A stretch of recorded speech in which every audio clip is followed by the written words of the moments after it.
Listo, voy a iniciar entonces la grabación de este espacio. Bueno, primero que todo, quiero presentarles y que quede acá al profesor Javier Mejía Cubillos. El profesor es economista de la Universidad de Antioquia y ha hecho su proceso doctoral en la Universidad de los Andes. Actualmente está en la Universidad de Stanford, pero ha tenido una trayectoria en muchas otras universidades y me gustaría como que también decirles que a mí un ejemplo, porque aún pues yo lo vengo conociendo hace mucho tiempo y me parece pues un ejemplo de persona que ha tenido pues un recorrido académico muy grande y que muestra pues que efectivamente siendo muy juiciosos, sin importar esos lugares donde hemos crecido, donde hemos nacido y donde nos hemos construido, pues la academia es un espacio donde todos y todas podemos llegar. Entonces también es una invitación a nuestros y nuestras estudiantes para que con mucho juicio, mucha dedicación, pues efectivamente sepan que pueden lograr como todos eso que se han propuesto en el ámbito académico y profesional y que el profesor Javier pues en eso es una muestra viva de lo que es tener un juicio y lo que es tener como tal todo un proceso de formación, digamos como que con mucho empeño. Y con eso ya te doy la palabra, profe Javier. No, muchas gracias. Gracias por invitarme. Gracias por esa introducción tan amable. Eh, yo les quiero contar una historia grande sobre élites, sobre mi trabajo en élites, pero también estaré muy contento si después conversamos de más cosas sobre pues, el mundo académico y la carrera como académico, si puedo ser útil para ilustrar un poquito lo que es ese camino y pues me sentiría contento como de ayudar como al respecto. Entonces, pues podemos hablar de eso también. Por lo pronto les voy a contar un poco entonces en qué consiste como mi trabajo en investigación alrededor de élites y fundamentalmente alrededor de las élites en Colombia, que es lo que de nuevo entiendo que es como el principal interés de ustedes, pues que es un programa en ciencia política en Colombia. Pero incluso antes de eso, antes de concentrarnos en Colombia, yo creo que vale un poco la pena sentarse a pensar por qué es importante como pensar en las élites, incluso porque estamos hablando tanto sobre las élites recientemente. No sé si ustedes han notado que se ha vuelto como un tipo de personaje o como figura importante en los discursos de los políticos y incluso en la conversación en la opinión pública. Y es digamos, es como un interés que ha ido creciendo no solo en Colombia, sino en buena parte del mundo. Yo creo que hay como tres grandes razones por las cuales ese ha sido el caso. La primera tiene que ver con el aumento en la desigualdad en Occidente, fundamentalmente en Europa y en Europa Occidental y en Estados Unidos. La desigualdad ha ido creciendo. Buena parte de eso tiene que ver con la globalización y con algunas otras fuerzas de la modernidad. Pero lo cierto es que hay unas fortunas que han ido creciendo mucho más que antes, se han ido alejando digamos, las personas con ingresos medios y eso ha estado bien identificado y eso ha generado toda una preocupación en los círculos de discusión política, intelectual en Occidente. Yo siento que en Colombia en parte lo que hemos hecho es abrazar un poquito como esa discusión, ¿sí? Entonces, aunque la desigualdad en Colombia no ha seguido el mismo patrón y en el resto de Latinoamérica, esa sensación de que la desigualdad aumenta está ahí y esa es una de las razones por las cuales hemos empezado a pensar en las élites, en estos ricos que se están haciendo cada vez más ricos. Ahí la cuestión es un poco como de quiénes entonces los que se benefician del juego, del juego de la sociedad, ¿no? Hay unos que se hacen muy ricos, entonces las élites, tratar de entender quiénes son las élites responde un poquito a eso, ¿no? Como quiénes son los grandes ganadores en el juego de la sociedad. Hay una segunda razón que tiene un poco que ver más con quiénes son los que manejan el juego, ¿no? Quiénes definen las reglas y por qué el juego luce de una forma para unos y no para otros. Y y el interés alrededor de eso creo que tiene que ver con también con elementos coyunturales. Entonces, las democracias occidentales en los años recientes han evidenciado mucha estabilidad, ¿no? Entonces, desde la elección de Trump, pasando por Brexit, el plebiscito en Colombia, además, como la confianza que fue muy alta en los finales de los 80, 90 y 2000, en que las democracias occidentales se iban a consolidar a lo largo del mundo. Los años recientes han mostrado retrocesos en esa dirección. Entonces, la preocupación por quiénes son las figuras detrás del control del sistema han emergido y de nuevo eso apunta una vez más a las élites. Y hay un tercer elemento que tiene que ver, siento yo, con cambios tecnológicos y es la expansión al acceso a la información. Entonces, ahí la pregunta un poco más es cómo se construyen las narrativas detrás de lo que es el juego de la sociedad, si mantenemos entonces como la analogía del funcionamiento de la sociedad como un juego, ¿no? Y es cuáles son las narrativas que se vuelven dominantes. Y entonces en el contexto en el que hay pues tecnologías modernas de la información como Twitter, Facebook, WhatsApp, donde la información se esparce muy rápidamente, está la pregunta de quiénes son los que son capaces de transmitir esa información y las élites de nuevo vuelven a ser como las sospechosas de como el grupo en la sociedad que puede acceder como a eso. Entonces, la cosa de nuevo apunta que las élites pueden tener un rol particularmente importante como en estas preocupaciones recientes en la sociedad. Por un lado, las élites controlan la mayor parte de la riqueza y el poder, pues por definición.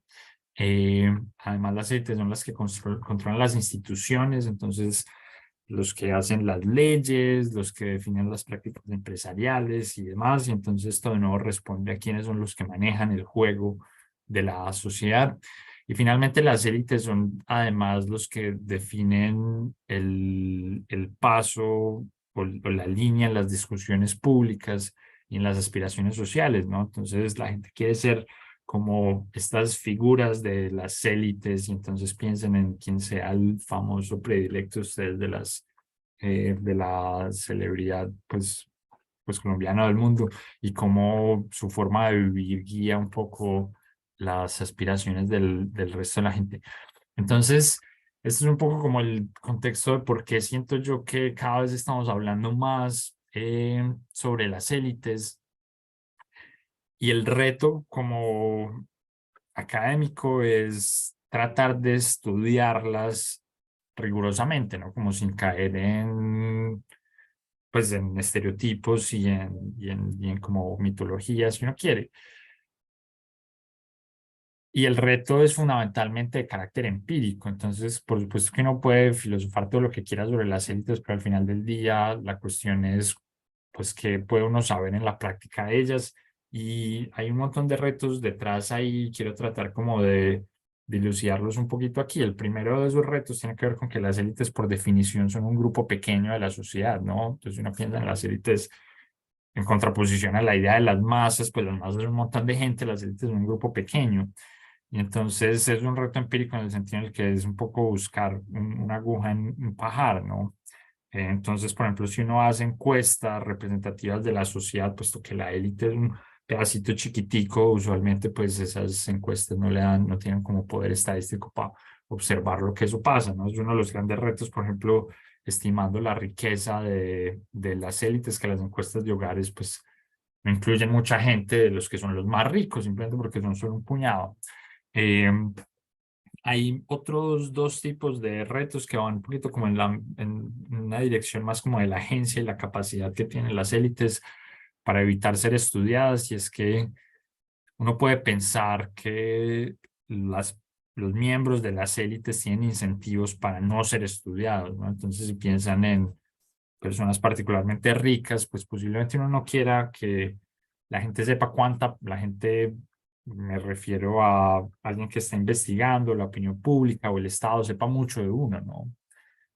Sepa uno cuánta plata tiene, dónde la tiene, etcétera, porque pues posiblemente uno simplemente sea incómodo o eso puede implicar que haya que pagar más impuestos, eso puede implicar que se genere como animosidad contra uno, etcétera. Entonces estas personas tienen incentivos para no ser observados, ¿sí? Entonces es un reto para el que está investigando porque pues esta gente va a ser difícil como la tarea de encontrar información. Y el tercer elemento, de nuevo alineado un poquito como a la agencia que tienen estos objetos de estudio, pues no solo es que estas personas pues obviamente tienen más incentivos que la persona promedio para no ser estudiadas, sino que también tienen más recursos, justamente porque son parte de las élites, entonces tienen más poder o más riqueza, entonces tienen más capacidad para limitar que uno como investigador acceda como información sobre ellos. Entonces, ese es como el reto grande, esa es una de las razones por las cuales sabemos poco de las élites y lo que yo trato de hacer y sugiero es que la historia es una alternativa para lidiar un poco con estos problemas, sobre todo con los últimos dos problemas que les mencioné. Una de las razones es que pues si uno se va suficientemente atrás en la historia, pues estas personas ya se han muerto y entonces los incentivos o recursos que ellos tuvieran pues no son fundamentalmente un impedimento para estudiarlos, ¿sí? Entonces si uno se va atrás en la historia, uno puede empezarse a hacer preguntas sobre quiénes eran las élites, qué tan homogéneas eran las personas dentro de este grupo. Uno puede preguntarse cosas como de dónde surgieron, ¿no? Cómo llegaron a ser la élite. Uno puede sentarse a preguntarse cómo interactuaban entre ellos, ¿no? Entonces, con frecuencia se piensan las élites como una cosa como cohesionada, como si se sentaran todos en una mesa a decidir cómo manejar el mundo. Entonces, pues uno puede preguntarse si ese es el caso, es decir, si estas élites cooperan o si realmente compiten, porque uno también puede pensar que ese es el escenario. Si uno piensa, por ejemplo, en las historias y esto espero que sea como ilustrativo para ustedes, las disputas entre el grupo empresarial antioqueño y los Gilinski, pues es un escenario donde uno tiene a las élites compitiendo, ¿no? Y en el mercado también posiblemente compita. Entonces, ¿bajo qué circunstancias cooperan y bajo cuáles compiten? eh, Exactamente qué recursos tienen. De nuevo, es parte de tratar como de darle luz a una entidad que es difícil de estudiar y que con frecuencia es entonces descrita de forma pues más bien mitológica. Entonces, ¿qué es lo que yo hago con mi agenda de investigación? Y entonces lo que quiero hacer es resumirles un poquito como algunos de mis proyectos y luego pues me voy a callar y espero como que tengamos tiempo de conversar como sobre eso. Pero yo lo que hago en mi agenda de investigación es básicamente buscar contextos históricos donde uno pueda entender y estudiar a las élites, ¿cierto? Entonces, tengo, por ejemplo, un paper que estudia Marruecos luego de la independencia. No les voy a hablar mucho de ese paper porque no creo que el interés de ustedes está fundamentalmente en Colombia, pero solo quiero decir ahí algo y es lo útil e importante que es la información y las fuentes cualitativas para estudiar a las élites. Lo que hacemos en ese paper es tratar de entender qué pasa con las élites empresariales cuando hay un cambio institucional grande. Entonces, lo que pasa en Marruecos en la segunda parte de los 50, en el siglo XX, es que los franceses se van. Entonces, pues Marruecos era un protectorado francés, imagínense una colonia, entonces había toda una institucionalidad, digamos, colonial. Los franceses se van y el rey de Marruecos tiene que consolidar una nueva institucionalidad y eso es un gran problema para los empresarios en este contexto, porque entonces como que todas las organizaciones que están diseñadas para generar estabilidad desaparecen un poco de la nada, empiezan a surgir otras y hay una como gran confusión institucional y sin embargo esta gente tiene que seguir haciendo negocios. Entonces lo que nosotros hacemos en este paper con Román Ferrali es entrevistar a personas que eran parte de los cuadros ejecutivos de las empresas industriales más grandes en Marruecos durante este periodo. Y lo que hicimos fue sentarnos a preguntarles cómo hicieron, cómo manejaban sus negocios, qué retos contractuales se enfrentaban, ¿no? La gente sí les pagaba, dejó de pagarles después la independencia, si no les pagaban ellos qué hacían, los llevaban a la corte, los llamaban y les decían que les pagaran, no volvían a hacer negocios con ellos. Es una historia, pues lo que tratamos es de tratar de entender cómo las personas en este grupo usaban sus conexiones para, para pues tratar de navegar este contexto institucional pues tan complicado. El gran resultado de esas entrevistas es que la gente no usaba sistemáticamente sus conexiones para penalizar a las personas, ¿no? Como que existe un resultado tradicional en la literatura que lo que sugiere es que muchos mercados funcionan organizadamente porque están soportados en conexiones muy robustas, y entonces cuando alguien defrauda a otro, esas conexiones se activan y se penaliza a esa persona, ¿no? Se aísla, por ejemplo, o se le practica una sanción social. Y lo que nosotros encontramos es que la gente en este contexto no hace esto. Entonces, nadie va y le dice a todos sus amigos como, oiga, esta persona no me pagó, es un ladrón, etcétera. Y la razón es que eso suele ser muy costoso socialmente, ¿no? En una comunidad cerrada como era la élite marroquí en este periodo, la persona con la que uno hacía negocios no era solo su proveedor o su cliente, sino que también era el esposo de la prima o era el papá de los hijos de compañeros de colegio de hijos de uno. Es decir, habían varias dimensiones sociales sobre las que se sobreponían las relaciones comerciales, empresariales en general, y entonces romper lazos en una de esas dimensiones traía costos en otras dimensiones, ¿cierto? Entonces, lo que quiero, como que el gran mensaje que quiero transmitirles de este proyecto específicamente es, uno, esa información está básicamente solo en la cabeza de la gente que estaba viviendo y tomando las decisiones. Y entonces es muy difícil pensar que uno con cualquier otro tipo de fuentes puede recoger esa información, ¿no? Porque eso no se registra en ninguna parte. Hoy en día quizás las redes sociales digitales le pueden uno dilucidar algo de esa información, pero de resto, eso está en la cabeza de la gente y no hay otra forma de extraer esa información que irle y preguntarle a la gente. Entonces es como una moraleja como metodológica que quería señalar. La otra es un poco más como reflexiva sobre cómo operan estas comunidades, ¿no?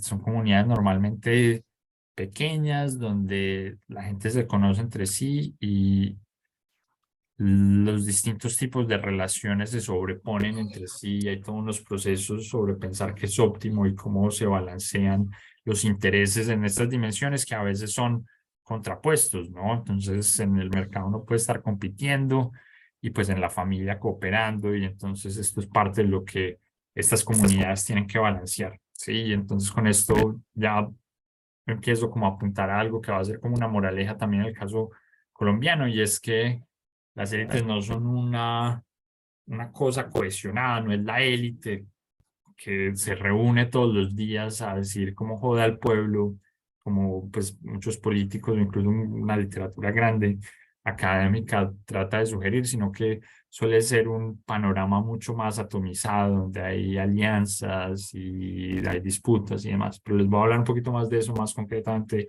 hablándoles de Colombia. Les quiero hablar entonces de un par de proyectos en Colombia. Uno de ellos es un paper con Leopoldo Ferguson, Jim Robinson y Santiago Torres, en el que lo que hacemos es tratar de entender un poco el surgimiento de la arquitectura institucional de Colombia. Y lo que hacemos es comparar las constituciones de Estados Unidos con la constitución colombiana de Río Negro. Tratamos de explorar algo, y les voy a hablar un poquito más de esto en un segundo, que se llama el derecho de gentes, ¿no? Es básicamente un principio que regula la rebelión en Colombia. Eso es algo muy distinto a lo que se hizo en Estados Unidos, y lo que les voy a argumentar es que eso resultó de un acuerdo de élites y que eso pulió por siempre, digamos, como la estructura institucional de Colombia. Profe, Y sí, ¿Me están oyendo? Hay una pregunta.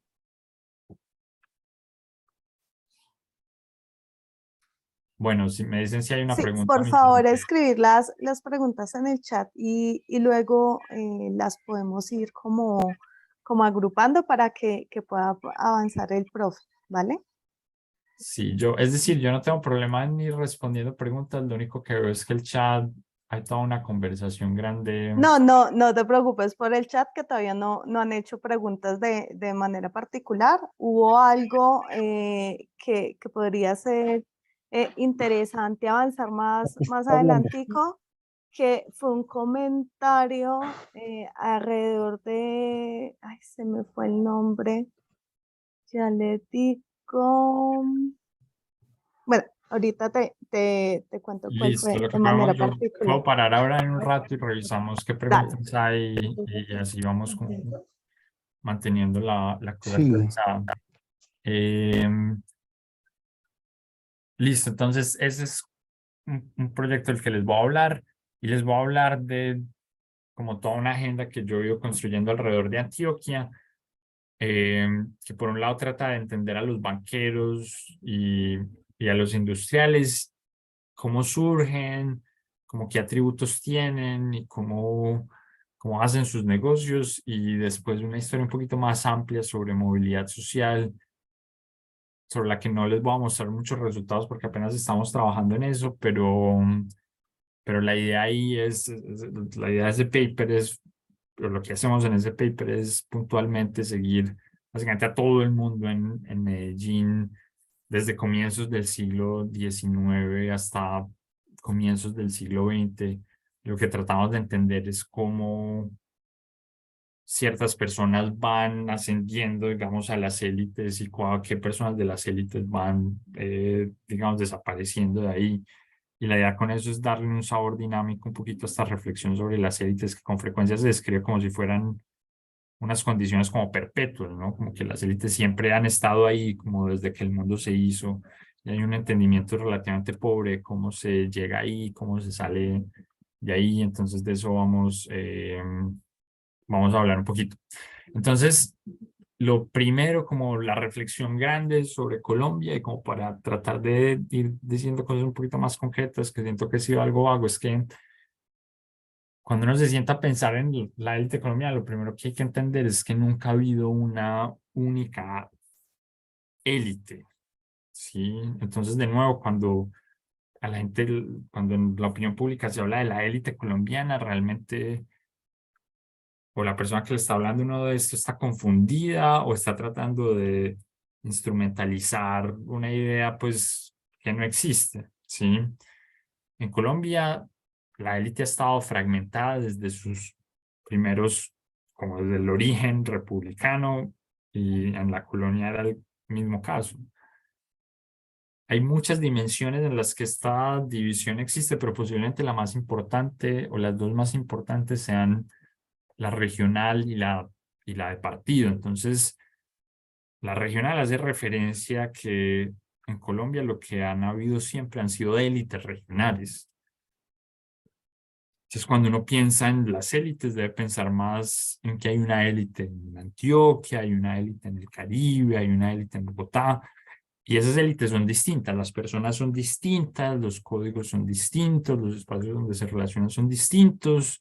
Entonces, hay algunas interacciones entre ellas, pero de nuevo son comunidades fundamentalmente diferentes, ¿no? Y parte, por ejemplo, de las tensiones que yo les describí entre el grupo empresarial antioqueño y los Gilinski tienen que ver con que es que son élites distintas, son comunidades distintas. Entonces es como una primera cosa que yo creo que es como un mensaje grande que uno tiene que llevarse y que de hecho tiene como implicaciones prácticas muy útiles para cuando sobre todo los políticos le digan a uno que los problemas de Colombia vienen de la élite, ¿no? Lo primero que tiene que decirles cuál élite, o que Colombia siempre ha estado controlada por la misma élite desde la República. Pues cuál élite le están hablando a uno, ¿no? De quién, que los santos, pues los santos pueden hacer lo que sea, pero hay regiones en Colombia donde no se mueve una hoja sin que una familia local lo diga, ¿cierto? Es como la primera cosa. La segunda división es un poquito menos tangible y en años recientes se ha diluido un poco, pero es a lo largo de pues, ideologías como partidistas, ¿no? Colombia tradicionalmente fue una, digamos, una sociedad donde surgieron partidos muy fuertes y un esquema bipartidista, y dentro de las regiones mismas y las élites regionales hubo divisiones a lo largo de esos partidos, ¿cierto? Y eso podemos hablar ahora un poquito más, si quieren. Yo creo que como la gran pregunta o como lo interesante de eso, creo que tiene que ver con sentarse uno a pensar cómo es que si está este proyecto como político que llama Colombia está compuesto por distintos grupos separados por élites que no eran una élite, sino un montón de élites distintas. ¿Cómo es que esto no se atomizó y cada élite montó su estado, ¿no? Pues pudo haber sido como Centroamérica, ¿no? Eh, y un poco la respuesta que nosotros tenemos basados en este proyecto que les describía eh, con la gente de los Andes y de Chicago es que estas distintas élites lograron llegar a unos acuerdos en los que era óptimo construir un único estado que permitía flexibilidad regional fundamentalmente, ¿no? Entonces, la forma específica en la que hacen eso es a través de la creación de esta noción de derecho de gentes, en la que puntualmente uno permite que haya rebelión en un contexto en el que la oposición no está contenta con lo que está haciendo la facción que está en el poder, ¿no? Entonces, ¿esto qué quiere decir? Nosotros puntualmente estudiamos la Constitución de Río Negro y empiezo a sentir que me estoy alargando un poco, pero muy rápidamente.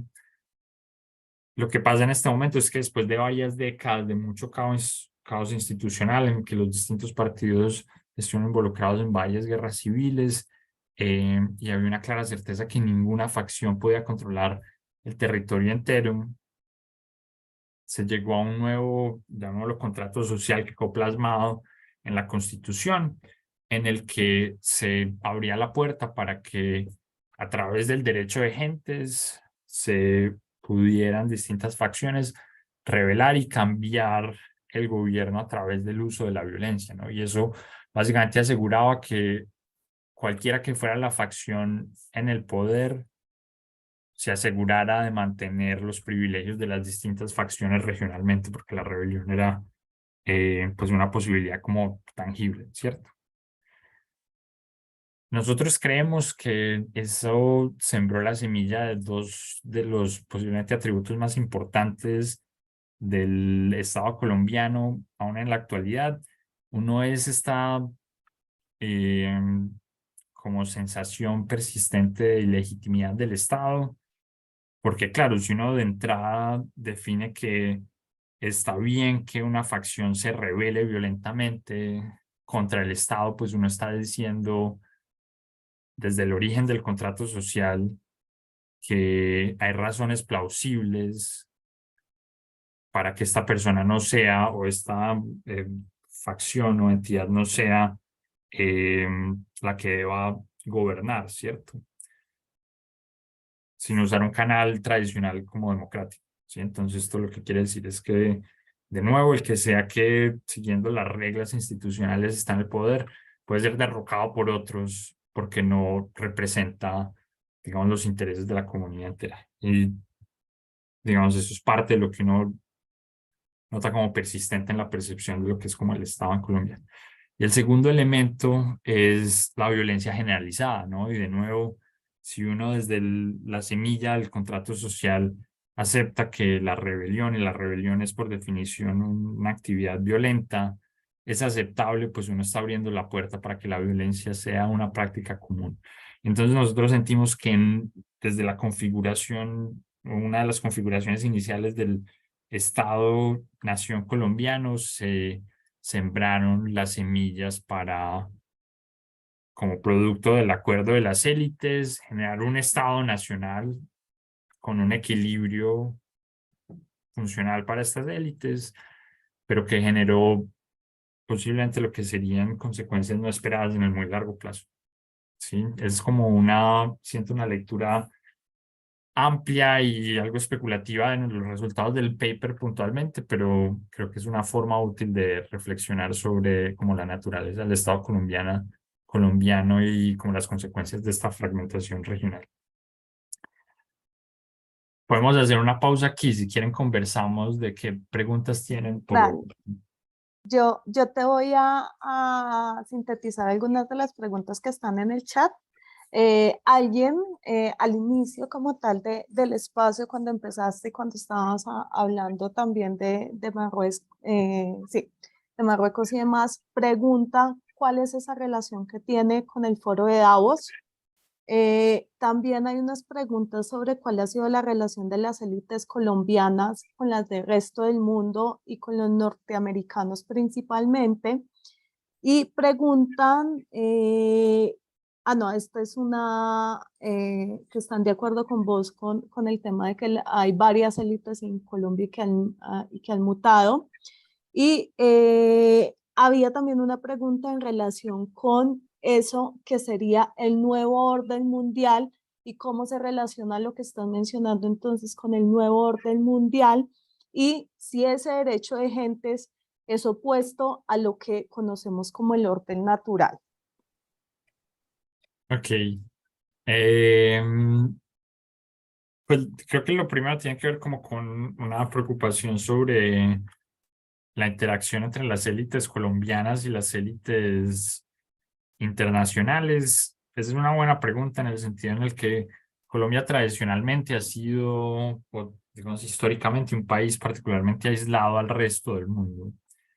Y eso se ha reflejado en muchas formas. Una de ellas es, en términos comparativos, como los bajos niveles de inmigración hasta, pues, hasta recientemente, comparado de nuevo con pues, buena parte del resto de Sudamérica.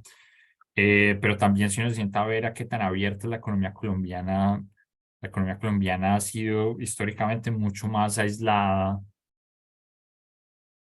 al mundo que el resto, que buena parte del resto de economías latinoamericanas. En ese contexto, entonces las élites colombianas han sido históricamente muy provinciales, ¿sí? Exceptuando algunos lugares donde hubo un arribo relativamente grande de inmigrantes, como en la costa Caribe, las élites colombianas son fundamentalmente como de origen criollo, si uno quiere. Y ahorita les voy a hablar un poquito más de eso. No obstante, entonces la interacción que han tenido con el resto el mundo es un poco más, digamos, como tardía, digamos. Entonces no son orígenes ancestrales como pasa en otros lugares, ¿no? Entonces, en buena parte, por ejemplo, de Centroamérica, hay toda una élite árabe, digamos, ¿no? Entonces los migrantes árabes se consolidaron y lograron generar unas fortunas y la. Hay algo de eso también en Colombia, en el Caribe, entonces, digamos, los turcos, lo que se conoce como los turcos juegan un poquito ese rol. Eh, pero de nuevo, eso es minúsculo en términos comparados que es como la gran masa de la gente de la élite. Entonces, una cosa, y entonces las conexiones que empiezan a surgir son un poco más por como iniciativa propia y entonces uno empieza a ver desde el siglo XIX que familias tanto de Bogotá como de Medellín eh, empiezan a enviar a sus hijos a estudiar afuera, por ejemplo, ¿sí? Algunas de esas familias logran como consolidar algunos lazos estables con el exterior. Los antioqueños eventualmente logran generarse, como articularse en redes comerciales muy activamente, pero muy pocos de ellos logran hacer parte como de lo que uno podría llamar como grandes élites internacionales, ¿no? Ahí hay algunas excepciones, entonces está famosamente como el caso de los Santo Domingo, por ejemplo. Em, entonces, pues Julio Mario Santo Domingo empezó a expandir sus negocios fuera de Colombia y su familia se fue insertando muy bien en círculos internacionales y yo creo que digamos, la familia Santo Domingo es más hoy en día, digamos, como parte de la élite internacional y pues uno de sus hijos está relacionado con la familia real de Mónaco y en fin, digamos. Otro ejemplo resaltable es el de los Gilinski también. Entonces, aunque este es, pues es interesante porque el origen de ellos es algo tardío, digamos, digamos como que es una generación de migrantes, de hecho, que llega y, digamos, hace fortuna en el Valle del Cauca. Y los Gilinski que vemos hoy en la televisión son, digamos, como la segunda generación de esos que aunque son colombianos, pues las raíces colombianas son relativamente tempranas y, y esos logran consolidarse y Jaime en particular logra, entiendo que se fue a estudiar quizá a Colombia y, y logra insertarse muy rápidamente en un círculo de, de banqueros y bueno, es ahora pues tremendamente exitoso y buena parte de los negocios actuales están asociados con fondos y conexiones del Medio Oriente, pero esos son casos más bien aislados, digamos, como que las élites colombianas en términos generales están poco integradas a las élites internacionales, y digamos como que la dificultad, por ejemplo, del GEA para encontrar socios estratégicos creo que ilustra un poquito eso. Creo que con eso respondo un poquito como estas preguntas grandes sobre como la internacionalización de las élites. Voy a... Permíteme, te dejo Sí, otras dos preguntitas que también aparecieron, y es, ¿acaso las élites no son otra cosa que quienes detentan el poder económico y el poder político? Y esto las hace suficientemente visibles y fácil de identificarlas a escala regional o a escala nacional. Y otra pregunta es, ¿las élites colombianas poseen actualmente alguna identidad nacional? De lo contrario, ¿bajo qué elementos culturales o materiales se cohesionan? Sería solamente esas dos preguntas. sí, hay como una cuestión que es, digamos, no es trivial y es cómo define uno qué es la élite, ¿no? A mí en general me gusta como la concepción más amplia, que son básicamente las personas que eh, juegan un rol como particularmente representativo en cualquier espacio, ¿no? Entonces eso más o menos quiere decir la gente influyente en lo que sea, ¿no? Entonces Messi, por ejemplo, es de la élite deportiva, ¿sí? Eh,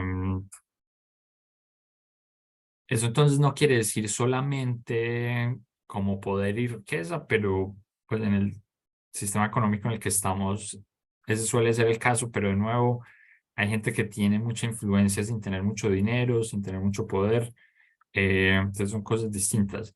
Ahora, el hecho de que tengan particular influencia no los hace exactamente visibles, ¿sí? Eh, si yo les pregunto a ustedes quién es el mayor accionista no sé, de General Motors, que es una de las empresas más grandes del mundo, posiblemente ustedes no sepan, ¿cierto? Eh, ¿Y eso qué es? Es una corporación que está listada en bolsa y la información está disponible en línea.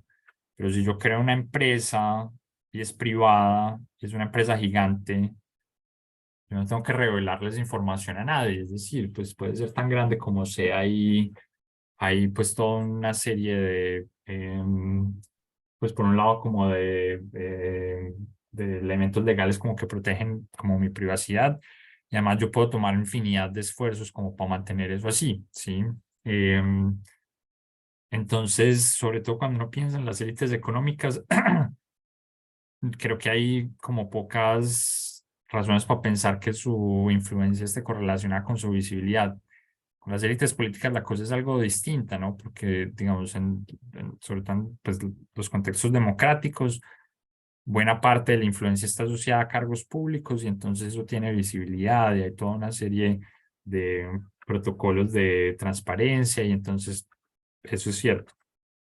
Hasta cierto punto, ¿no? Digamos, siempre con frecuencia hay unas figuras detrás del poder que es mucho menos fácil de identificar una vez uno empieza a entender cómo funciona como la política dentro ¿sí? Pero de todas formas es digamos, una como expectativa razonable, ¿no? Como es una buena pregunta. Em, y, y creo que la segunda pregunta, digamos, estaba un poquito relacionada con eso, ¿no? Como cómo conceptualiza uno a las élites y no, yo creo que lo más útil es pensar en la influencia que esas distintas personas tienen y de nuevo hay distintas esferas de influencia. Si uno piensa, por ejemplo, en un Instagramer famoso, pues es gente con mucha influencia en ciertos círculos, ¿no? Y entonces eventualmente uno puede considerar a esas personas parte de las élites, pues tienen poder político. Al principio no, pueden estar interactuando con otra gente que sí, etcétera, pero sí, yo creo que la influencia es como el elemento clave para pensar en las élites. Listo, lo que se me ocurre es irles contando la historia las historias que tengo sobre Antioquia y posiblemente eso alimente un poquito más la discusión en un rato. Em, lo que voy a hacer aquí es tratar de conectar entonces un poco el caso antioqueño con parte de lo que estábamos conversando y creo que quizá la forma más sencilla de hacerlo es como pensar en la singularidad antioqueña. Este es un gráfico que le muestra a uno la fracción de dueños de industrias que eran inmigrantes en los distintos polos de industrialización de las Américas. Y aquí Antioquia resalta, y espero que puedan ver aquí, cómo solo el 5% de los dueños de las empresas industriales en Antioquia, cuando Antioquia se industrializa, a comienzos del siglo XX, eran inmigrantes. Eso comparado con lugares como Argentina, donde el 80% eran inmigrantes, o Brasil el 50%, Chile el 70%. Es decir, los inmigrantes jugaron un rol muy importante en la industria en todo el continente, excepto en Antioquia, ¿no? En Antioquia los que crearon y lideraron la industrialización fueron fundamentalmente locales, antioqueños. Y fue gente que hizo parte de, digamos, una élite tradicional. Normalmente la forma en la que esto se piensa es que una vez se independiza Colombia, la élite colonial antioqueña se va, los españoles se van y se va consolidando una élite comercial local que es diferente del resto de, de gente o de élites en el país. Y aquí hay mucho de mitología. Yo soy una de las personas como más críticas alrededor de como el mito como del espíritu empresarial antioqueño, pero hay suficiente evidencia que al menos en Antioquia en el siglo XIX sí había un grupo particularmente grande de gente que uno podría llamar una burguesía, gente como particularmente interesada en los negocios, diferente a lo que parecía ser la élite en el resto de regiones, en el Cauca, en Bogotá, en Cartagena, donde era una élite con rezagos como aristocráticos y donde la política parecía ser más importante. Y aquí tengo una cita de Frank Safford, que era un historiador económico, se murió hace poco, un historiador económico muy influyente, em, pero ahí les podría mostrar como infinidad de otras, digamos, citas y como evidencia al respecto. Entonces, esta comunidad existía, era una comunidad de nuevo como particularmente orientada hacia los negocios, una comunidad además muy cohesionada, no dista mucho de un poco del estereotipo tradicional de la élite antioqueña que posiblemente ustedes tengan en la cabeza. Entonces la influencia de la Iglesia Católica era clara, el rol de la familia era muy importante. Entonces alrededor de eso se fueron generando como las oportunidades de negocio y eso coexistió un poquito con algo de falta de diversidad, ¿no? Entonces, aquí les traje una cita de Safre, que fue un viajero, pero no, uno puede pensar en muchas más historias así. Pero este viajero dice que pasaba por Medellín y en efecto encontraba como esta comunidad de gente muy involucrada en negocios, pero en una comunidad donde no pasaba mucho más que eso, ¿no? Entonces lo que yo trato de hacer en mi investigación es tratar de dilucidar un poquito cómo esta comunidad que parece muy cohesionada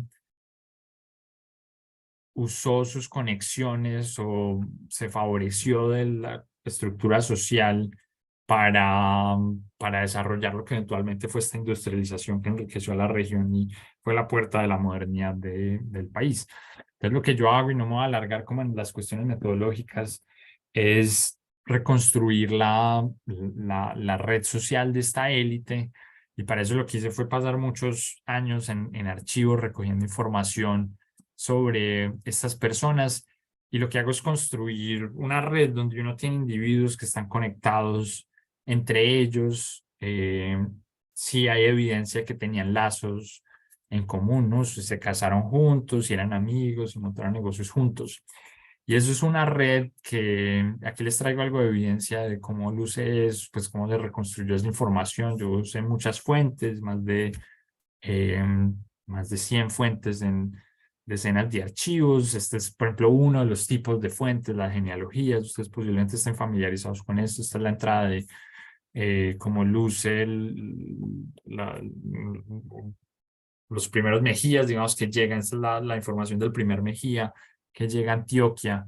Entonces le dan una información de una biografía de ese tipo, le dicen uno con quién se casó, le dicen uno qué hijos tiene, información parecida sobre estos hijos hay. Y uno también puede usar registros de bautizo.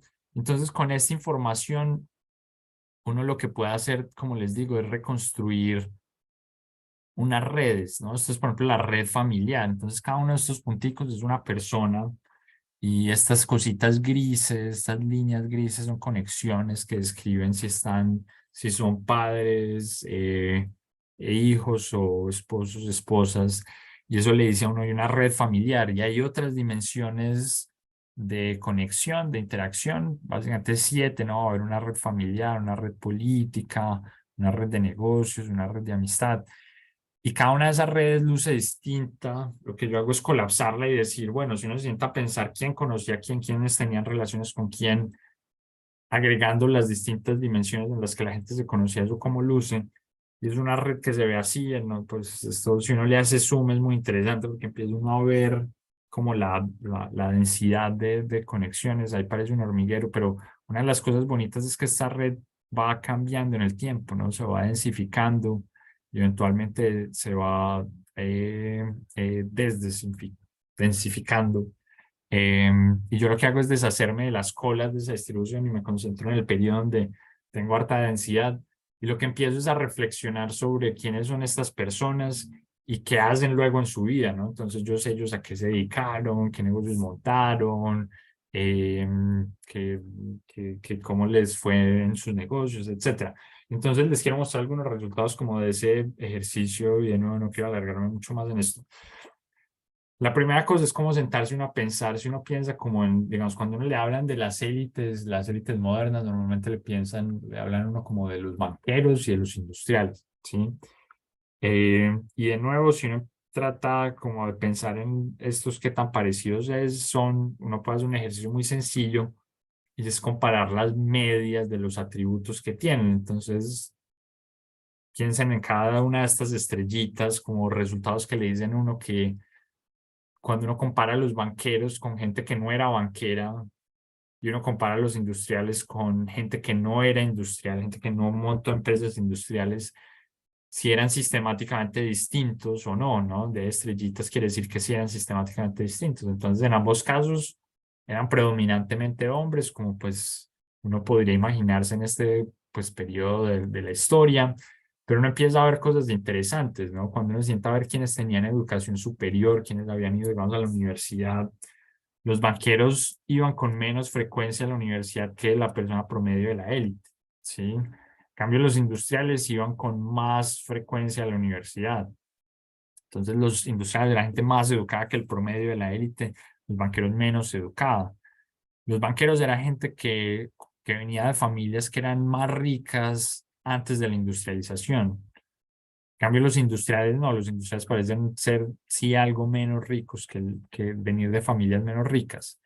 Los banqueros tenían menos experiencia viviendo afuera, ¿no? Era más probable que los industriales vivieran fue en el exterior que el promedio de la élite, mientras que era lo opuesto con los banqueros, ¿no? Y entonces esto ya le empieza uno a hablar como los banqueros parecían ser una comunidad de gente más cercana a una élite tradicional, menos educada, menos expuesta al exterior, mientras que los industriales parecían ser una élite moderna, más educada, con más experiencia y más exposición al exterior, con mayor educación en, digamos, ciencias modernas como la ingeniería. Y esto creo que empieza como a apuntar a una cosa de la que les hablaba ahorita, y es que las élites son heterogéneas y aquí uno ve dos conjuntos de personas, ¿no? Que los banqueros eran una élite más moderna, digamos, que los terratenientes, pues eran menos moderna en el sentido de con menor exposición a este mundo, eh, pues que conocemos como la modernidad, que los industriales, ¿cierto? Y esta es parte como de las divisiones que uno empieza a ver incluso dentro de Antioquia como etapas tempranas de desarrollo. Entonces es como una primera como resultadito chiquito que le dice a uno como, bueno, la heterogeneidad de las élites es importante, y ahora les voy a decir un poquito como qué fuerzas detrás hacían que la gente se involucrara en la industria y no en otras cosas. Y posiblemente una forma sencilla de hacer esto es contándoles esta historia que es como un paralelo entre dos de las personas más ricas de Colombia en el siglo, a comienzos del siglo XX. Este es Pepe Sierra. Ustedes posiblemente han oído de Pepe Sierra. Hay muchas historias como de Pepe Sierra. Eh, Hay barrios que se llama Pepe Sierra incluso. Y Eduardo Vázquez fue un empresario también muy exitoso. Ambos eran antioqueños, ambos de la misma generación. Ambos estuvieron involucrados en negocios muy parecidos, ambos eran tremendamente ricos. Sin embargo, Pepe Sierra nunca estuvo profundamente involucrado en la industria, en cambio Eduardo Vázquez sí. Y eso les voy a decir que está relacionado con el tipo de posición que cada uno de estos tenía en la red. Entonces, mientras Pepe Sierra era un tipo no muy importante como puente, conectando toda la red, Eduardo Vázquez sí era clave haciendo eso, y les voy a hablar de eso en un segundo, pero antes de eso quiero como conectar la historia con una reflexión un poquito más amplia, y es qué tipo de capital social se necesita para crear qué tipo de empresas, ¿cierto? Entonces, esto de ser un puente es muy importante para la industria, pero no parece serlo para otras cosas como los bancos. Entonces, este resultado aquí, de nuevo, no quiero que se me pierdan como con la reflexión cuantitativa de esto, pero si uno se sienta a ver qué tan involucrados estuvieron estas personas en los bancos, es decir, uno básicamente toma los que fundaron bancos y ve cuánta plata invirtieron en los bancos o cuántos bancos crearon, y trata de controlar por todas las cosas que le predicen uno eso, uno encuentra estas relaciones positivas entre el número de conexiones que tenía la gente y ese involucramiento en el sector bancario. Entonces, gente que tenía más conexiones era, se involucraba más en el negocio bancario, ¿sí? Eso no parece ser importante cuando uno se sienta a pensar en el emprendimiento industrial. Entonces, cuando uno está pensando en por qué unas personas montaron industrias, piensa en industrias manufactureras, en fábricas de galletas, en empresas textileras. Cuando uno piensa en ese tipo de actividad productiva, no importaba cuántos amigos tuviera uno, cuántas conexiones tuviera uno, sino que lo importante era cuán útil era uno como puente dentro de la red, cuando era uno necesario para conectar distintos grupos de la sociedad. Y en esta tabla les muestro esto. Esto es básicamente por década, cuando uno se sienta a ver cuánto incrementaba eh, la, la conectividad global como puente de la gente, cuál era el número promedio de de empresas industriales que creaban, ¿sí? Entonces, ¿cuál es como un poquito la historia aquí? Que para uno ser industrial, lo que uno necesitaba era hacer un puente para poder conectar gente que tuviera distintos recursos. Entonces, ser un industrial implicaba traer la maquinaria de Europa, implicaba conseguir un ingeniero que supiera manejar la maquinaria y educar a o entrenar a los trabajadores. Implicaba conseguirse los trabajadores, implicaba conseguir el capital, implicaba muchas cosas al mismo tiempo que necesitaban recursos distintos para resolver cada uno de esos problemas. Y entonces no servía simplemente tener muchas conexiones, sino que había que conectar grupos distintos de la sociedad. No servía de nada traer la máquina desde Europa si uno no lograba conseguir el ingeniero, ¿sí? Entonces, por eso ser un puente era fundamental. Sin embargo, cuando uno iba a crear un banco, lo único que uno necesitaba era tener el número de conexiones suficientes para que lo invitaran a uno a ser parte de la creación del banco, ¿no? El banco fundamentalmente lo que necesitaba era capital, y entonces entre más gente uno conozca proyectos más grandes con más capital puede uno conseguir, ¿sí? Entonces, de nuevo, esto es simplemente como para señalar que distintas posiciones dentro de la red tienen implicaciones distintas para el tipo de actividades económicas que las élites específicamente aquí pueden desarrollar. Les voy a decir dos cosas más sobre los antioqueños y con esto voy a terminar. Y una es que distintos tipos de conexiones les sirven a la gente para hacer distintas cosas. De nuevo, no los quiero confundir con estos gráficos, pero esto básicamente le dice a uno, digamos, que el impacto o la utilidad de ciertos atributos de uno como miembro de la élite o de ciertas conexiones que uno tiene. ¿En qué? En el desempeño del portafolio de uno como banquero. Entonces piensen en los banqueros. Cada banquero tenía un portafolio de participación en distintos bancos y a unos de esos bancos les iba mejor que otros, ¿no? Entonces cierta gente era mejor inversionista que otra como banquero, ¿cierto? Y entonces ambos gráficos le muestran uno eso a través de distintas proxies, ¿sí? Que encuentra uno sistemáticamente que a los políticos y a la gente que estaba muy cerca de políticos en términos sociales, solía irles peor en el negocio bancario, ¿sí? A quienes solía irles muy bien, a los industriales o a la gente que estaba conectada con industriales o estaba cerca de industriales, ¿sí? Hay muchas formas de interpretar eso, digamos, yo no tengo como una respuesta exacta o súper precisa de eso por qué pasa, pero una de las formas creo que más racionales de pensar eso, más razonables de pensar eso, es que los políticos le ofrecían a la gente oportunidades de invertir en activos, bancos en este caso, que eran mucho más sensibles al ciclo político, ¿sí? Y eso puede ser perjudicial, sobre todo en el contexto del siglo XIX, en el que pues, los conservadores estaban al poder en un momento y unos años o pocas décadas después estaban los liberales. Eso puede impactar el negocio. Los industriales, en cambio, ofrecían oportunidades en el sector real para que se invirtieran los recursos de estos bancos. Y eso parece ser importante en este contexto de modernización en el que estamos hablando. Entonces, cuando uno se sienta a ver cómo fue evolucionando la élite antioqueña, uno ve que evolucionó un poquito en esa dirección. Inicialmente lo que habían eran unas figuras con unos perfiles como hiperdiversificados. Entonces, si piensan en estos personajes que nacieron a comienzos del siglo XIX, Vicente Bevilla, Julián Vázquez,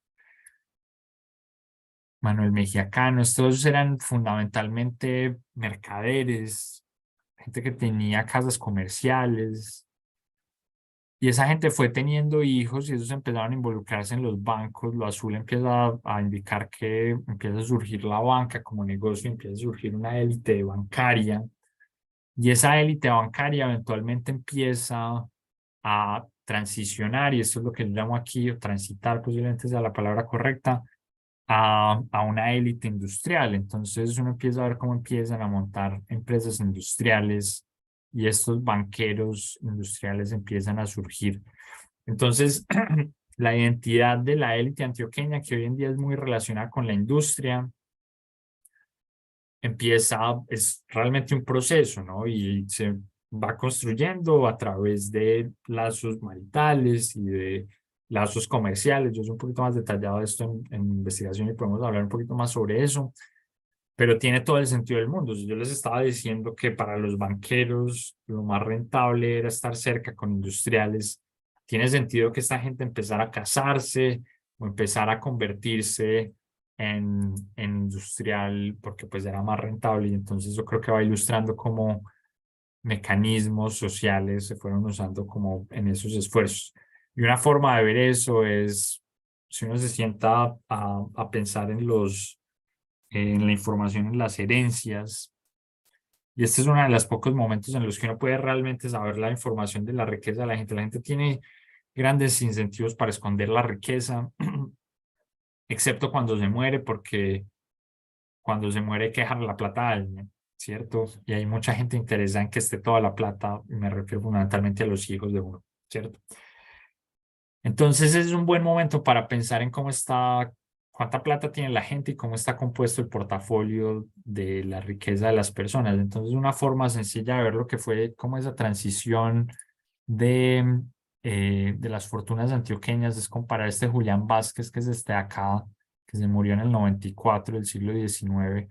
Y al morirse lo que tenía era préstamos que le había hecho a la gente, préstamos personales, ¿no? Entonces literalmente yo le presté tanta plata a fulanito y tenía plata en como activos tradicionales, ¿no? En finca raíz, entonces esto es una casa no sé dónde, una finca sí sé cuántas, mercancías, efectivo, animales, y tenía unas acciones en bancos que representaban una fracción pequeña, esto podría ser el 7%, si acaso, del portafolio. Cuando uno se sienta a ver a su nieto, que es este, son un par de generaciones luego, uno lo que tiene es que primero una fracción bien grande de el portafolio se vuelve activos en empresas industriales, fundamentalmente acciones, en donde en Coltejer, en la cervecería antioqueña consolidada, en Coltabaco, en fin, ¿sí? Además, tiene uno pues una diferencia no solo en la composición como sectorial, sino en el tipo de activos que son, ¿no? Estos son activos mucho más modernos, son fundamentalmente acciones de corporaciones, ¿no? No son papeles de deudas personales, no son animales y demás. Entonces, esto creo que ilustra un poquito cómo una élite comercial que empezó a interesarse por la banca eventualmente transita a una élite industrial, y por eso es que cuando uno piensa en la élite antioqueña, piensa uno tanto una élite, Aneta, no me saque. en una élite industrial. Con eso quiero terminar y pues tengo un rato para que conversemos. Yo siento que, digamos, como que lo importante de este tipo de trabajos, y así me gusta pensar que estoy contribuyendo yo a, pues a la disciplina o a decir algo importante, es que sirve para sentarse a pensar en cómo han persistido las élites en Colombia, y pues quiero pensar que esto es ilustrativo del resto de Latinoamérica, ¿no? Entonces, de nuevo, en la narrativa de lo que es Colombia y Latinoamérica suele hablarse mucho de la élite, que nuestras sociedades son como son por la existencia de unas élites que siempre han estado ahí. Y yo no estoy muy seguro que la narrativa de que siempre han estado ahí en el poder sea la apropiada. Y toda esta historia que yo les estuve contando, miren que es una historia donde hay persistencia, uno tiene unos ricos que son ricos por generaciones, pero lo que están es activamente haciendo negocios, casándose entre sí, están usando mecanismos no políticos para mantener sus privilegios, si se quiere, ¿sí?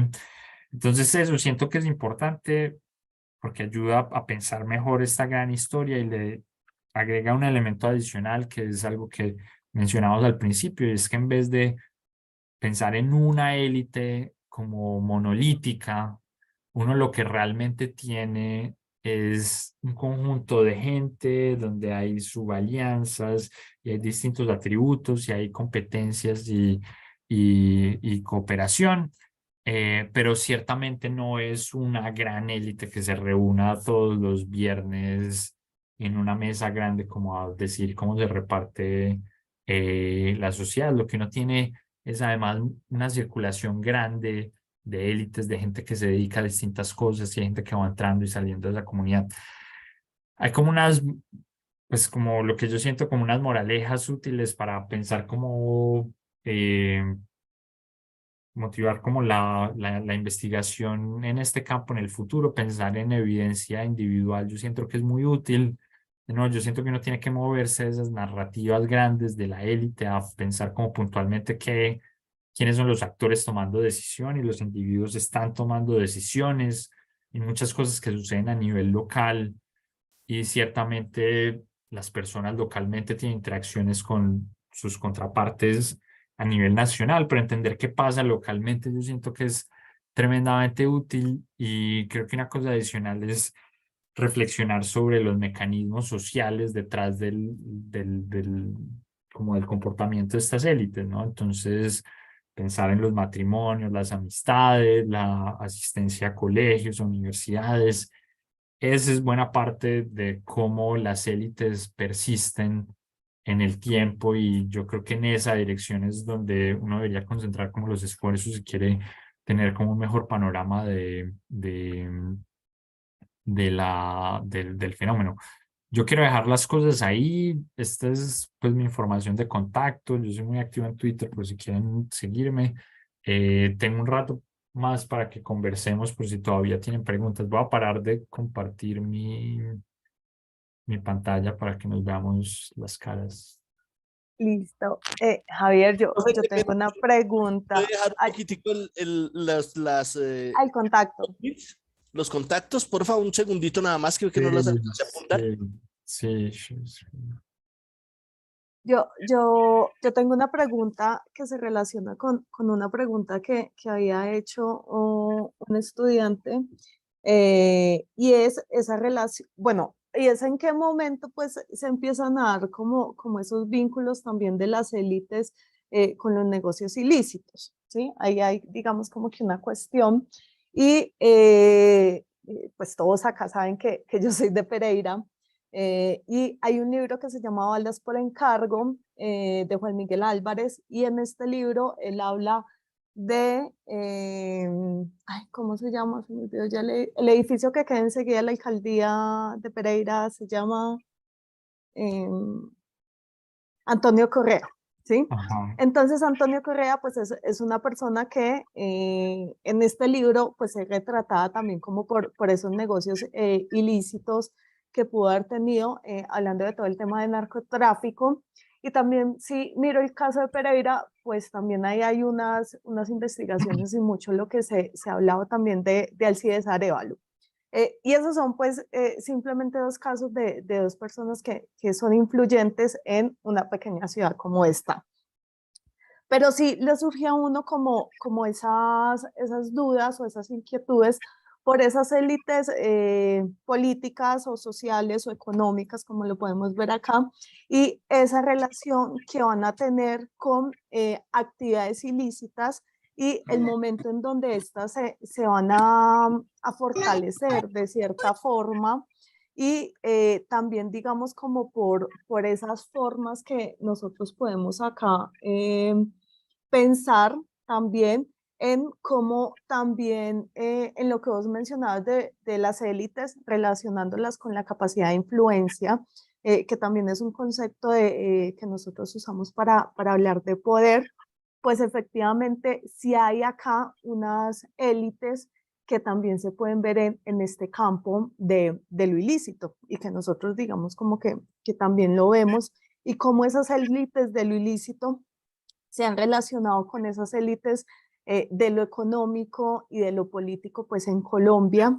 Y había también una pregunta que creo que se me quedó por acá y era que personas que no nacieron en familias ricas han llegado a ser parte de esas élites en Colombia y también hablan acá de que si el fallecimiento de algún jerarca, dice acá de manera textual, va a determinar el final de una élite local o regional.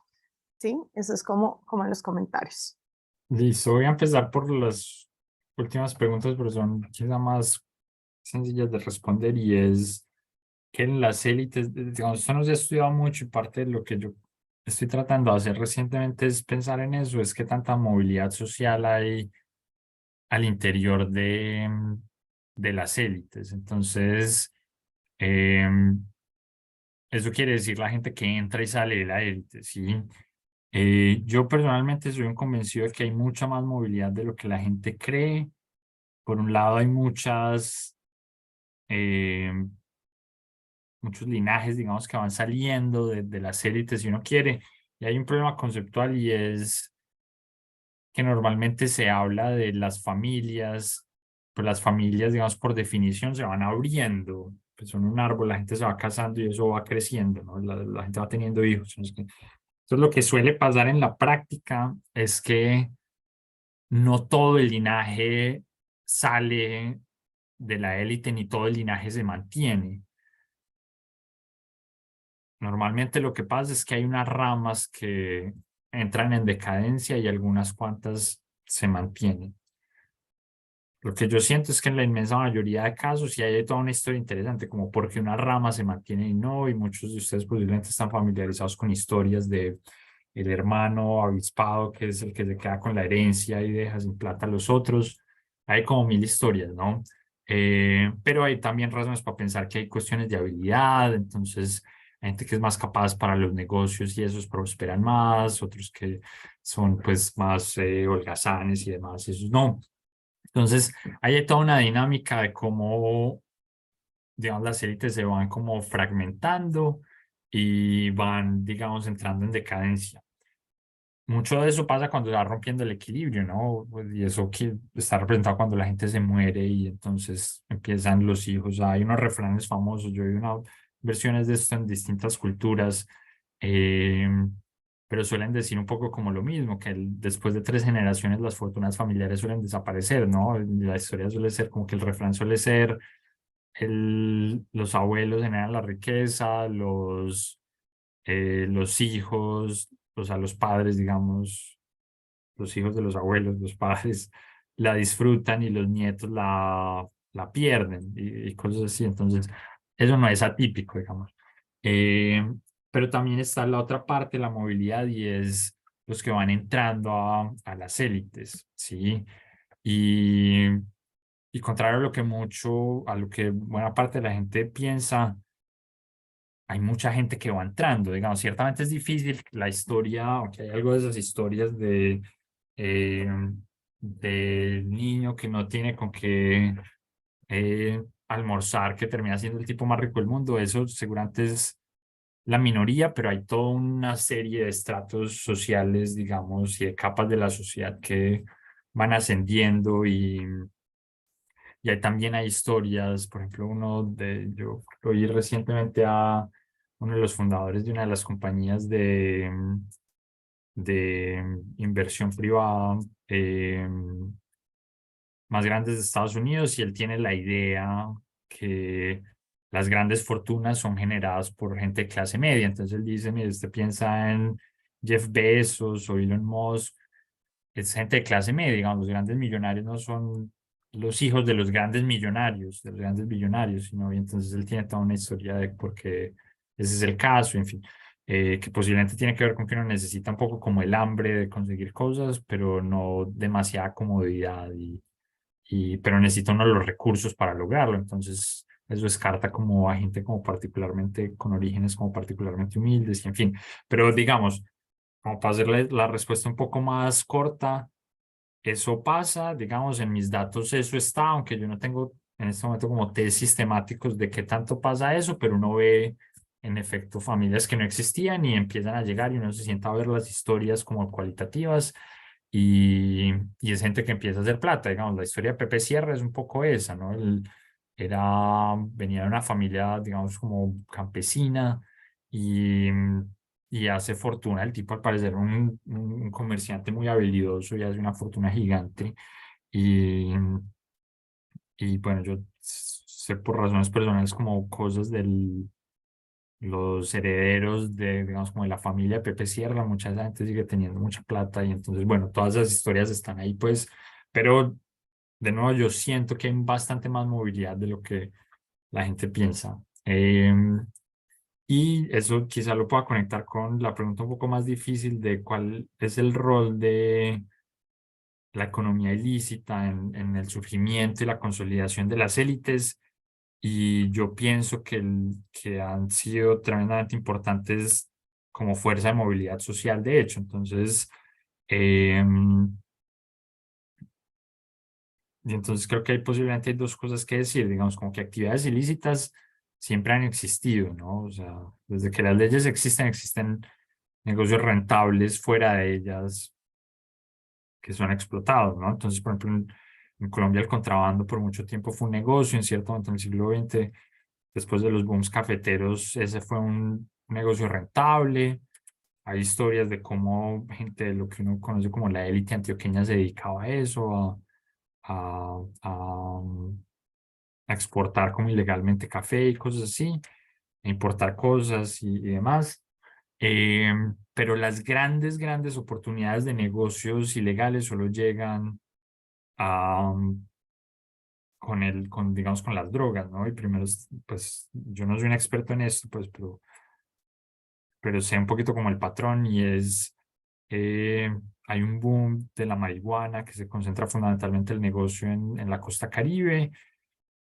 Y después, en, digamos, los finales de los 70s y los 80s, la cocaína se vuelve una oportunidad muy grande y una vez empieza a cultivar en Colombia, eso genera oportunidades de negocios grandes y ahí en ese momento es cuando empiezan como las grandes oportunidades de negocio en las economías ilícitas, digamos, como que ahí es donde vienen como los órdenes de magnitud posiblemente como relevantes y eso se empieza a notar tanto en el involucramiento como de las élites tradicionales en eso, y entonces están las historias, por ejemplo, de los hermanos Ochoa, que aunque no era, digamos, como una familia hipertradicional, digamos, de esta élite antioqueña, pues era una familia acomodada, y hay muchas otras historias de eso, en el momento en el que el narcotráfico surge como una actividad empresarial sin una connotación como moral negativa. Muchas élites tradicionales empezaron a involucrarse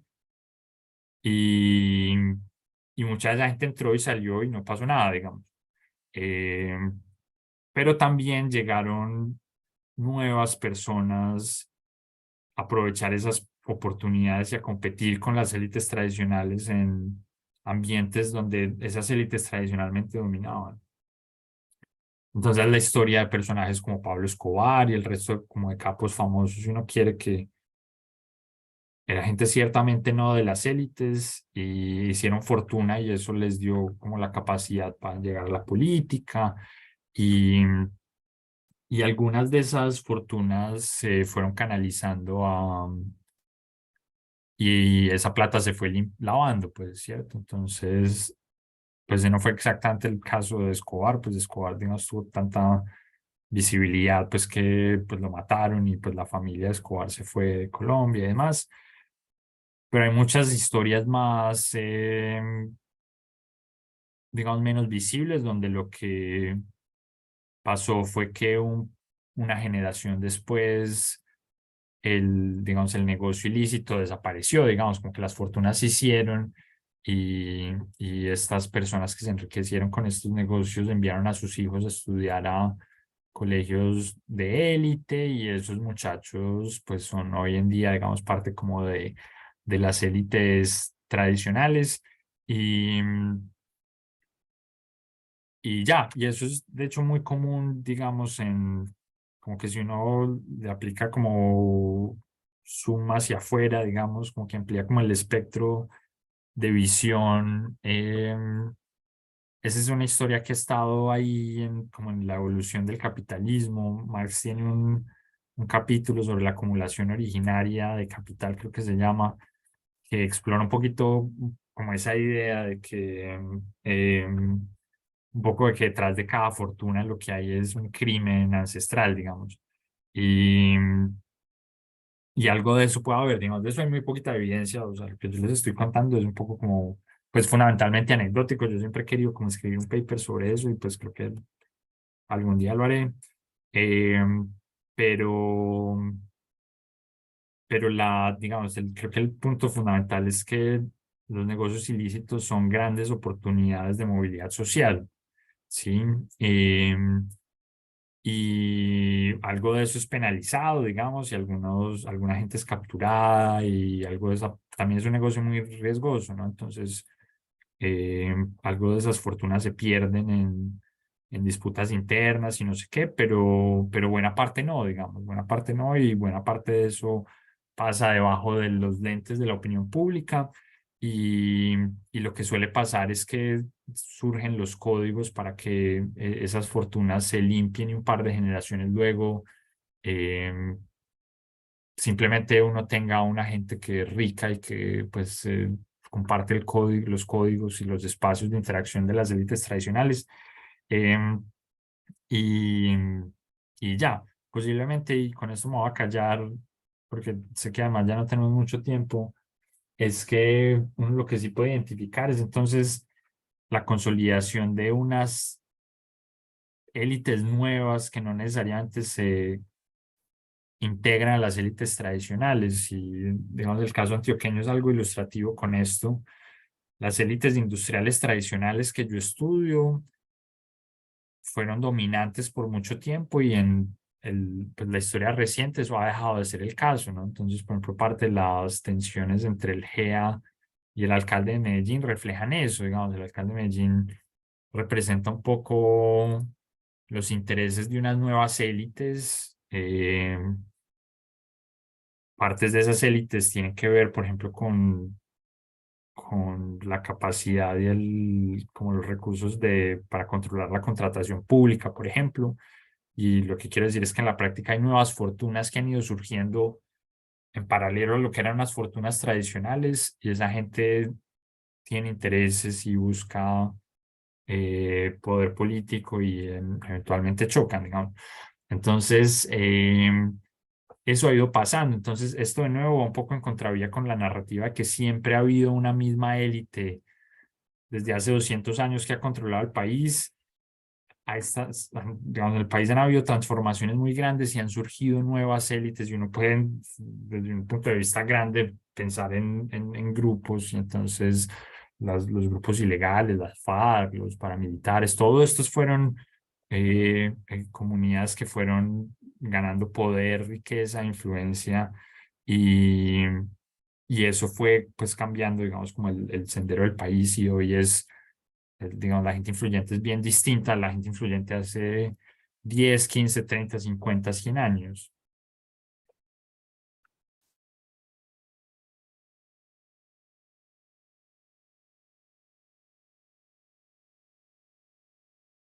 Cuéntenme si tienen más preguntas, si no, Hay algunas preguntas en el chat, pero siento que les has ido dando respuesta con lo que has comentado.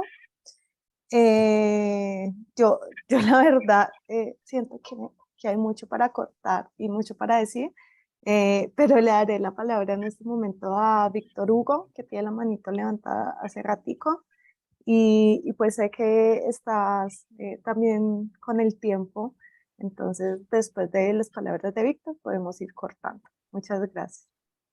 listo. Vale, profe Vanessa y profe, muy buenas noches. Y primero que todo, pues agradecerle porque de verdad pocas veces tiene una oportunidad de que alguien con tanto conocimiento, pues tener uno acceso a poderle preguntar, ¿cierto? Agradecerle enormemente eso. Profe, una preguntita. La iglesia como influencia en las élites aquí en Colombia, o sea, pues la iglesia siempre ha tenido que su influencia, ¿cierto? Muchas de esas élites en la historia y en el contexto que usted maneja, ¿sí han tenido esas élites esa bendición de la iglesia, profe? Sí, sí, sí, sí, digamos, por mucho tiempo la influencia de la iglesia era gigantesca, pues, si no, digamos, creo que no podría enfatizarlo más, pues, o sea, y era tanto como influencia política, económica, pero también social. Eh, Hace no mucho me hacían una pregunta parecida, no me acuerdo en qué contexto, en una charla, y yo conté una historia que se la vi varias veces a gente en mi familia, el papá de mi abuela, era un tipo como con plata, un comerciante del norte de Antioquia, y, y el tipo le tocó irse, en cierto momento se fueron a Medellín y al parecer la razón fue que el cura del pueblo le pidió una tierra, el tipo como que tenía un lote en el pueblo, no sé, y el tipo entonces como que un día, el cura un día como que le dijo, oiga, ese lote pues sería muy bueno como para ampliar el cementerio, la iglesia, qué sé yo, digamos, la casa parroquial. Em, y, y el tipo le dijo un poco como pues posiblemente sí, pues si quieres se lo vendo. Y al cura no le gustó eso y el domingo siguiente lo pulpitió y eso pues al parecer era una cosa de eh, pues como de una significancia tan grande que el tipo más o menos le tocó planear irse del pueblo, ¿no?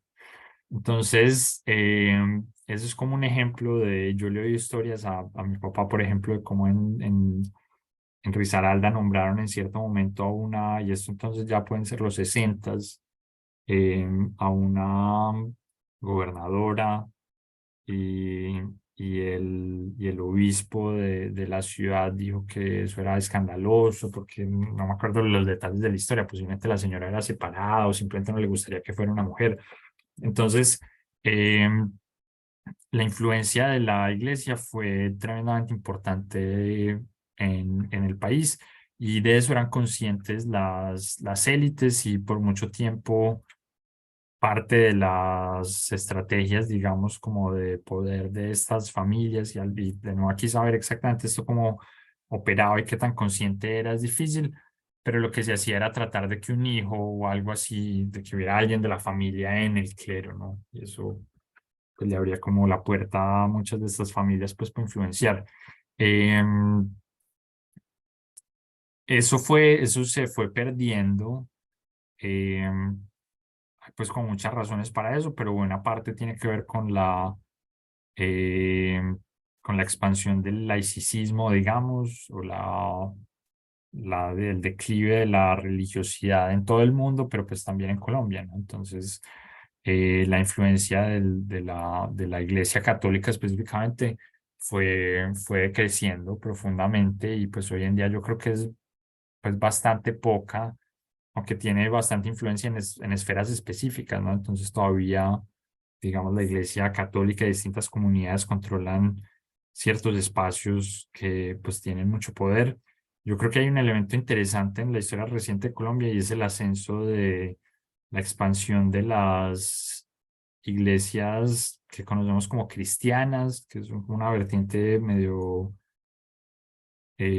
como criolla, digamos, del protestantismo y que tienen unas virtudes grandes, digamos, eso claramente se ha ido expandiendo, digamos, como la cantidad de feligreses de estas iglesias han crecido y aunque son mucho más atomizadas, digamos, no están como bajo la sombrilla de una institución unificada como lo es la Iglesia Católica, eh, son muy efectivas y hay algo de como similaridades y cohesión y tienen una capacidad de movilización gigante, ¿no? Entonces son una fuerza que se ha ido mostrando como de una gran capacidad política, por ejemplo, y eso es algo que no era parte del panorama, digamos, como político ni social del país hasta hace un par de generaciones, digamos, ¿no? Como que el monopolio de la influencia religiosa lo tenía la Iglesia Católica y eso ha ido cambiando y creo que es súper interesante, pues de eso hay algo de evidencia, digamos, como académica, pero es poca la que hay como sistemática, sobre todo en la historia como reciente.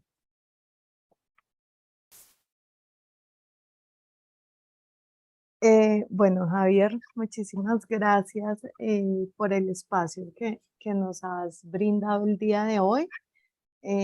Como sé que tienes otras cositas, pues podemos ir dejando hasta acá. Y pues las personas que hayan quedado con dudas, inquietudes y quieran saber un poco más, pues ya Javier les ha dejado ahí su correo electrónico para que lo puedan contactar de una manera pues muy amable. Les agradezco a todos y todas por haberse conectado Y les cuento que en nuestro YouTube estamos dejando la grabación de estos espacios. El día de mañana la cargaré para que la tengan muy presente y sigamos en contacto. Muchas gracias, Javier, por haber estado acá y por haberme regalado todo este tiempo y toda la paciencia también